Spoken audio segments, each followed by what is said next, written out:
Anong ganap sa mundo ng showbiz? Umani ng sari-saring reaksyon mula sa mga netizens ang marangyang Noche Buena ng pamilya ng veteranang aktres at dating Miss Universe na si Gloria Diaz matapos kumalat sa social media ang mga Instagram story at posts na nagpapakita ng kanilang handa noong bisperas ng Pasko. Sa mga kuhang ibinahagi ng kanyang anak na si Isabel Daza, makikita ang masaganang salo-salo ng buong pamilya na kinabibilangan ng softshell crab at foie gras, isang kilalang luxury delicacy na gawa mula sa atay ng gansa o bibe. Sa isang clip, maririnig pa ang usapan ni Gloria at anak niyang si Ava Daza tungkol sa foie gras na nilagyan ni Isabel ng caption na pabirong sinabi ng aktres, "You want more foie gras? Di ka na nahiya."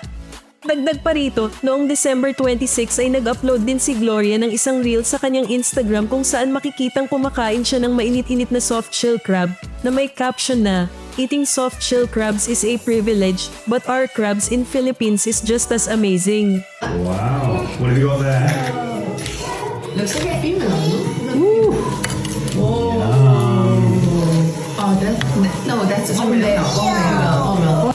Dahil dito, mas lalo pang nabuhay ang diskusyon online, lalo't sariwa pa sa alaala ng publiko ang kontrobersyal na pahayag ni Gloria kung saan sinang-ayunan niya ang sinabi ng kaibigan niyang si Maria Cristina Aldeguer Roque na kasya umano ang 500 piso para sa Noche Buena ng isang pamilyang Pilipino.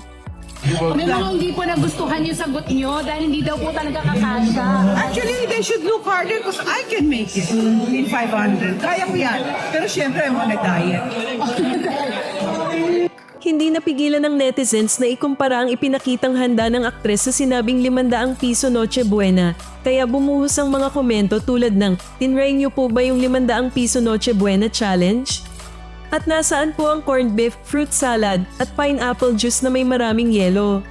May ilan ding nagsabing insensitive raw ang pagpopost ng ganitong klaseng handa matapos ipagtanggol ang pahayag na marami ang tumuring na tone deaf at nakaiinsulto sa karaniwang Pilipino.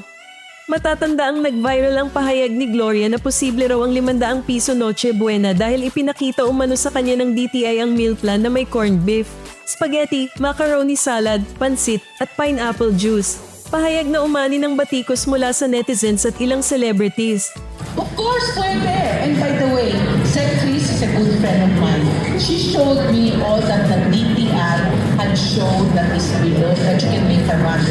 You can have corned beef, you can have fruit salad, you can have pineapple juice na dinadagdagan ng maraming yelo, and then you can make pansit. Sa gitna ng lahat ng ito, lalong uminit ang tanong ng publiko. Makatarungan bang ipaglaban ng 500 piso Noche Buena kung ang sariling handa ay binubuo ng foie gras at softshell crab o simpleng personal na selebrasyon lang ito na hindi na dapat bigyan ng mali siya?